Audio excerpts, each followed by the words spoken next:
Let's start with the Electric Arts acquisition. This one blew my mind. $55 billion for a game development company. How dare you insinuate it should be less? No, I love you, Tom. I love Kaizen. I was like, $55 billion in 2025? EA? The Sims? Is that worth $55 billion? Like, it was just a sports franchise. It was surprising. This is good because any deal in a space means that activity is rolling, other people are looking for it. So I know why gaming would like it. I don't really care about it from that perspective. Got it. I expect players to care about this very deeply. Now, the player community is like sort of in a weird state. One of the things that they're saying is, oh my God, yes, they've been bought by a company, a consortium of investment houses that are in Middle Eastern. This is going to be great. No more woke garbage, right? Mm-hmm. There's a huge contingency of millennial gamers. The more time I spend watching gaming content, the more I realize how much this is a millennial reaction. Utterly fascinating.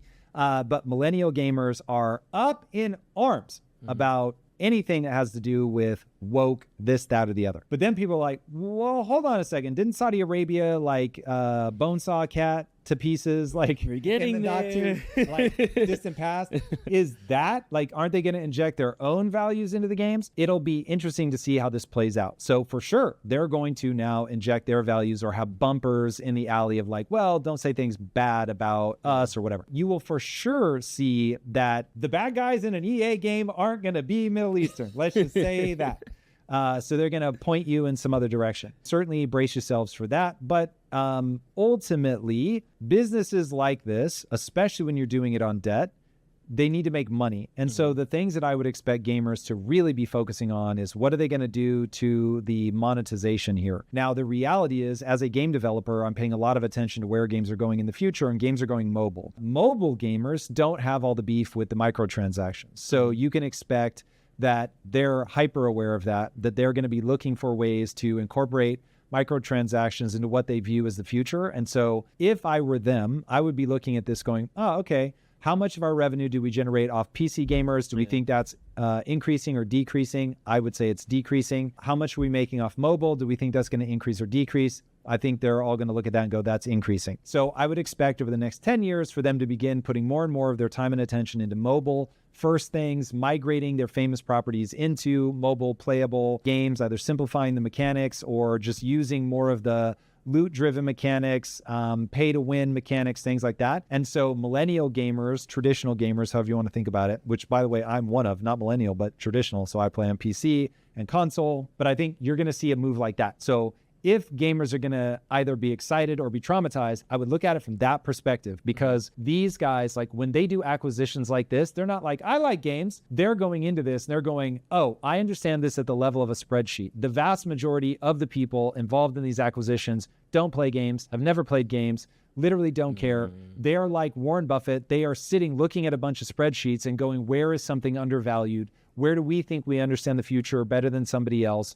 Where is there a discrepancy between the price that the shares are trading at versus where we think they'll trade out in 3 or 5 years? That's it, man. That is how they process through this stuff. It is totally mercenary. Now, you don't need to be traumatized by that, because one of the most mercenary things that a company can do is go find the young, hungry talent that really want to make something awesome. This is what always makes me laugh, is that, remember, companies are leading from the back. You'll get Quest ended up succeeding the way that it did because we led from the front.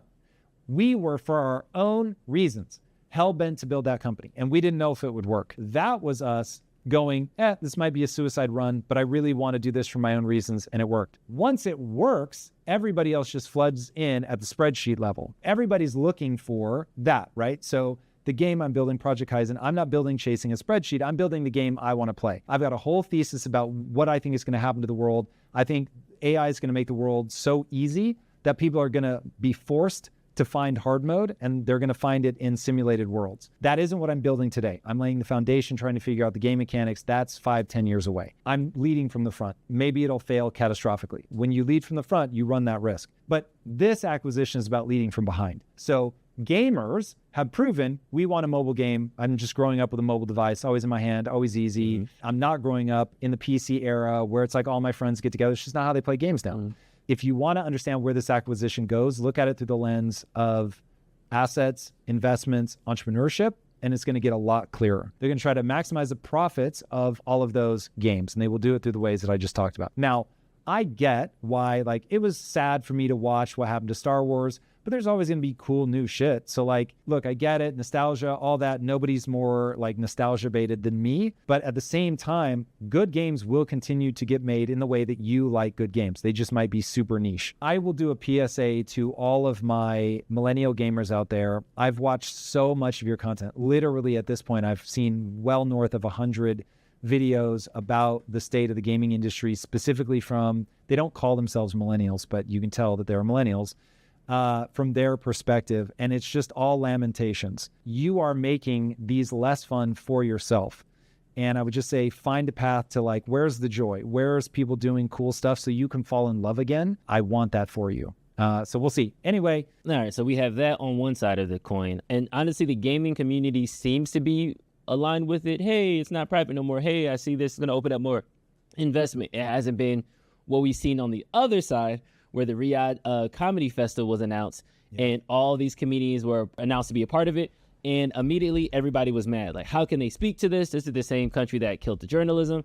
This is going crazy. People have memes because Pete Davidson lost his dad in 9/11, so people have memes of his dad looking in heaven, like, how dare you to go to the country that was... So it's kind of like on one side of this, people are like, oh, okay, future of gaming, we finally got the investment back. They're leading from behind. We're good. But then on this side, it's like, comedy, how dare you do comedy in the authoritarian regime? How dare you open up those relations? Are these on the same thing? Like, does this... Everybody's going to have to decide, how do you treat somebody that has different values than you? Do you try to alienate them, isolate them, and say, until you think like I think, fuck you? Or do you go, all right, listen, I don't like a lot of the things that they stand for. I see what they're trying to do. They're trying to modernize. I'm going to look at the restrictions that they're putting me under, and I'm either okay with the restrictions or I'm not. They can't make me say something I don't believe, and I won't say something I don't believe, but I don't need to go over there to be antagonistic. I am running a business. This is very good for my business. I'm going to go or not. I believe it's Shane Gillis that decided he wanted to take a principled stand. Totally get that. David Full Cross disclosure, I went to Saudi Arabia to do 3 live interviews there. They were doing a health expo, and they wanted to bring me in to film live from the health expo.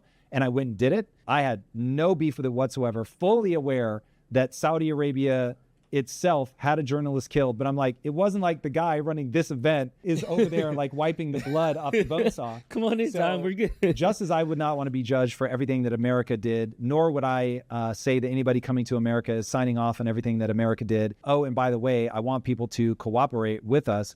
I think that Saudi Arabia is finally trying to step into the 21st century. Behind the scenes, I think that they are using violence to corral like the royal family, to get everybody pointed in the right direction, to understand that we're going to have to move away from oil, all that. I see humans as incredibly complicated figures. You are not going to look at any government, any point in history and be like, oh my God, they just did everything right. Yeah. I was just praising the founding fathers, who, by the way, had slaves. You're just never going to find it. So I don't know what universe people live in. I don't have a beef with anybody that's like, you know what, I want to take a principled stand. That means more to me. Yeah, go do your thing. That's going to allow you to say things and be taken as credible later that other people won't be able to say. And for people that are like, yeah, man, listen, I'm not signing off on the government, but I've never made this much money for this before. Oh, and by the way, I want to go see it. Yeah, totally. That was exactly what I did. And I was like, my answer when asked was, they cannot get me to say something I don't believe. Given that, I've got no problem. And so I went and did the interviews I wanted to do, said the things I wanted to say, and literally didn't have to corral myself. We were talking about health, so it's not like Saudi Arabia was going to come up. No beef with this whatsoever. These guys are running a business. They are entertainers. But when, let's say your normal fee is $25,000 for a gig and they're going to pay you $250,000, it's like, even as like a life story, it's just interesting. Again, they're not being invited by the guy wiping blood off the bone saw. And just keep in mind, how many people have American governments killed like this week? Instead of trying to build bridges, people are trying to find reasons to be holier than thou. It doesn't resonate with my belief system, but people should do what they think is right. But I just love how you said it.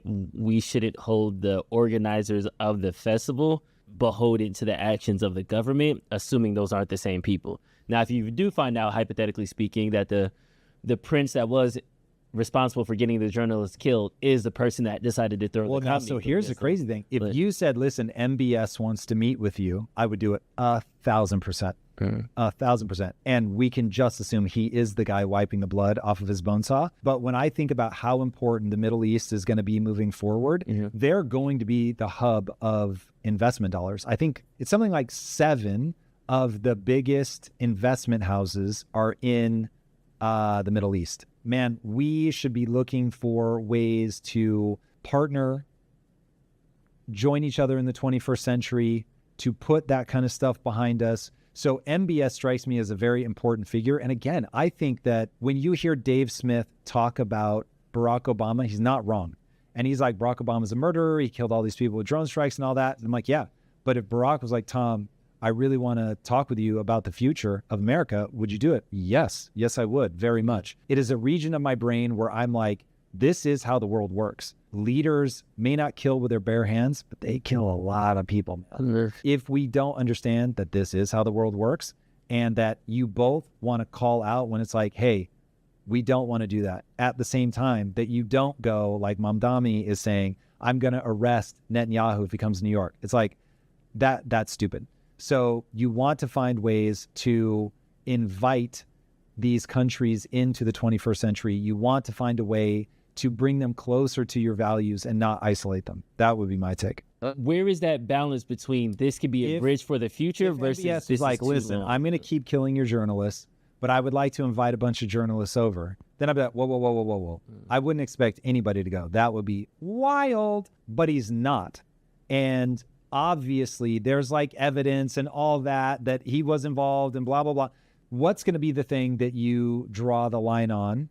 Is it that they did a thing ever that we think is morally repugnant, in which case Trump's got to go, Biden's got to go, Obama's got to go, Clinton's got to go. Like you literally just run down the list of American leaders all the way back to Washington's got to go. Like as far as I understand, Washington had slave teeth in his own mouth. Okay. He pulled the teeth.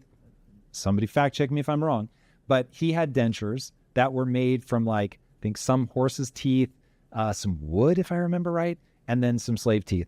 That's horrific.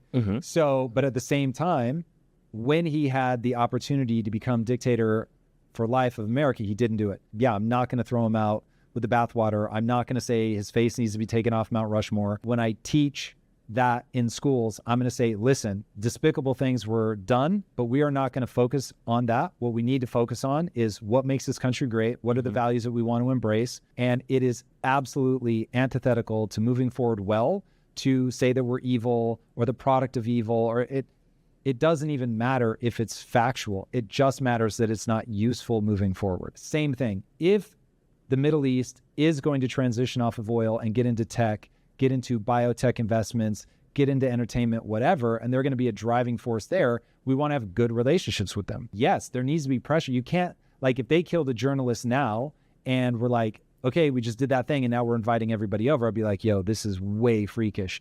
Just to like make sure they understand, I think that that's a non-starter, I'm not going. Because if they did some atrocity right now, I'd be like, no fucking way. All of that factors into, as people build their belief system about how do we approach the world. For instance, should we have invited Putin into a negotiation? Obviously.